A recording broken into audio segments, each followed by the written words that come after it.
Alright everybody, this is Gradient Painting Part 3. In this video we are going to be exploring tones.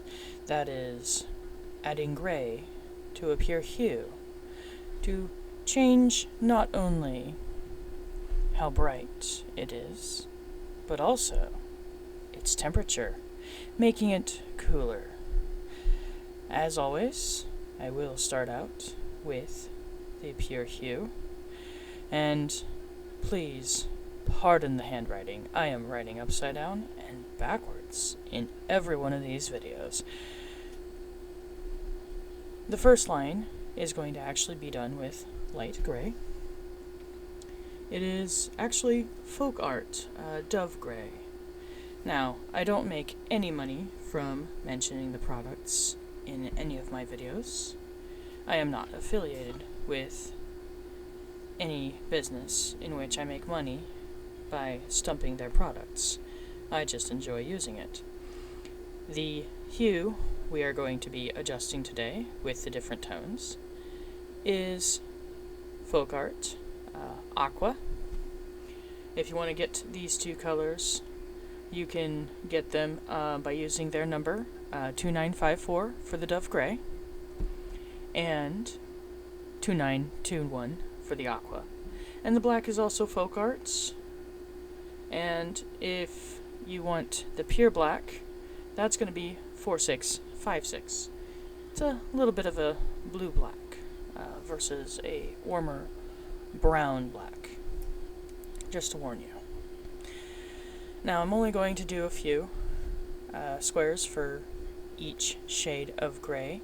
And by shades of gray, I mean the color, not the Shades of Abuse, the series.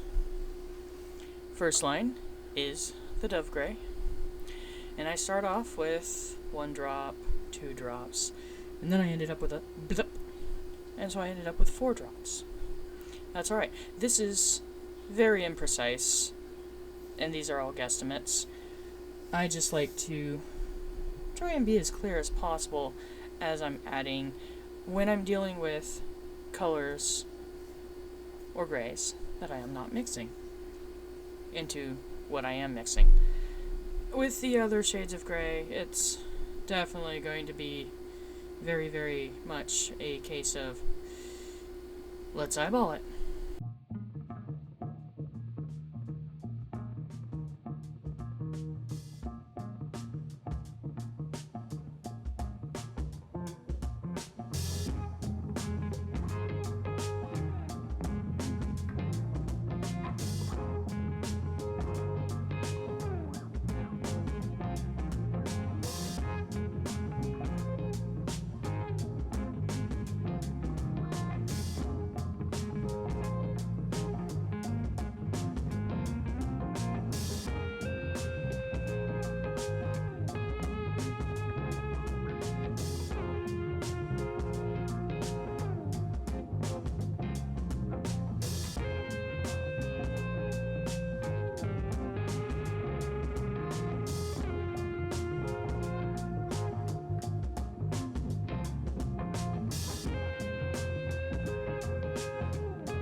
So for this next line that I'm starting, this is going to be more of a medium gray. I had to add a couple of drops of black to the dove gray in order to make it more of a medium gray, and I inadvertently did add too much of the black and had to add some extra.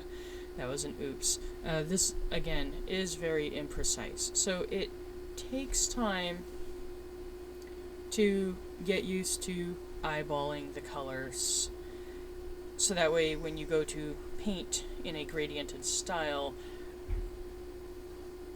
it's not jarring when it comes to the shifts in the tones, the shifts in your shades, and the shifts in your tints. Because when you're painting in a gradient style, without the aid of an airbrush or without the aid of digital mediums, you actually have to be careful of how you make your color changes, so that way the eye seemingly flows as it's looking at from one side of the spectrum to the other of that gradient. And again, it really does take time, and it took me a lot of time to get to where I am, even though I flub up quite a bit myself still, and I've been doing this for 20 years, thereabouts. So, been there, done that, and I'm still making the t-shirt as much as I would love to lose the t-shirt.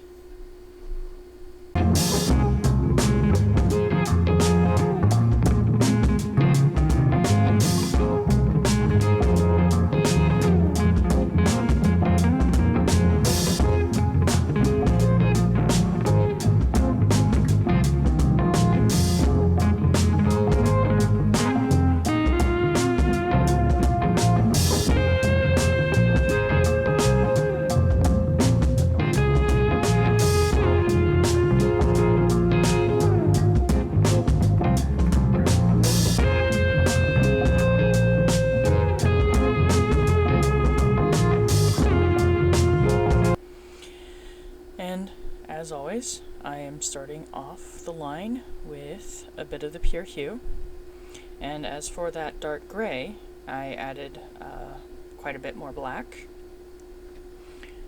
to the dove gray than I did for the medium gray, and I'm just kind of eyeballing the change here. Again, it's not precise. I wish it always can be, but if you have to mix your grays or mix your colors in order to adjust your hue, that's where you decidedly get into imprecise. And when you change formulas, change brands, all of those factors affect how your tonal, shade, and tint adjustments are going to work. And once again, tone with grays is not always going to be about making it darker, without making it as dark as fast as it would be with shades. It is also about changing the temperature of the color. In this case, taking a warmer blue, hence the aqua, and turning it into a cooler blue or a cooler blue gray.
And with these last two lines, I am making tints of that beautiful dark aqua blue gray that I have created in the last square of the third line.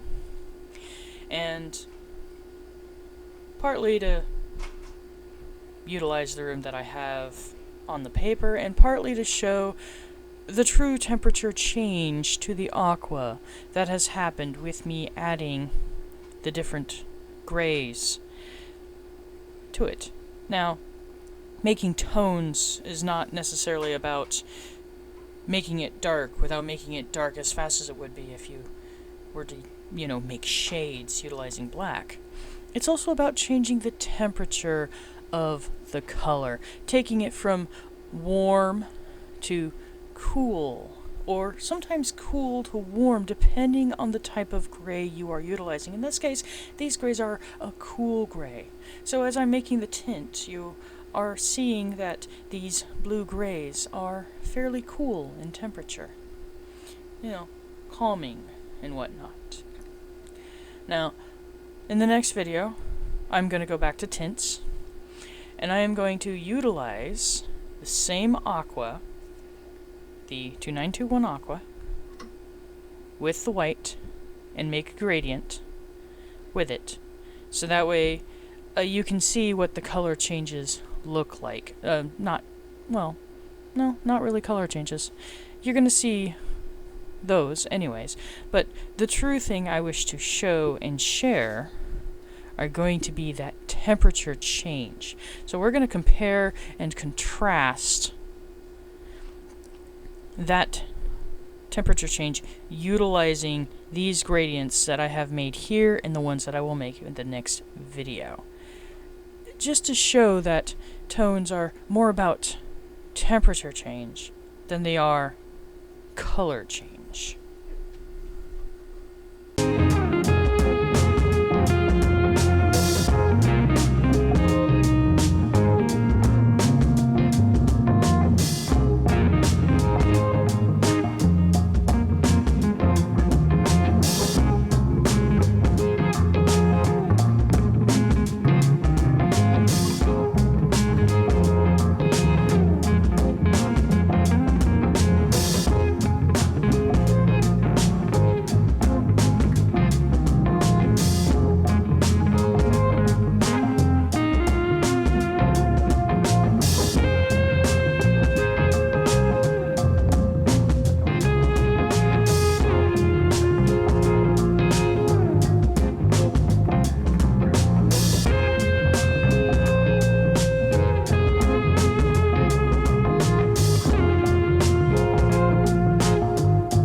Alright, so these last pictures are going to be with and without bright light. When painting, it is always best to have as close to daylight bright as possible, and you do want it to be as close to overhead as you can, or slightly off to the side, so that way you're not casting shadows that will affect the painting that you're trying to actually achieve, as well as the effects that you are also trying to achieve. So changing the light direction, or even changing the light itself, doing off-white or bright white light, can and will change your painting. I always use daylight bright whenever possible at a fairly high wattage. I use the 100 watt equivalent with LEDs. Now, if you like what you've seen here today, please give me a like and a subscribe, and you shall see more. Check you later.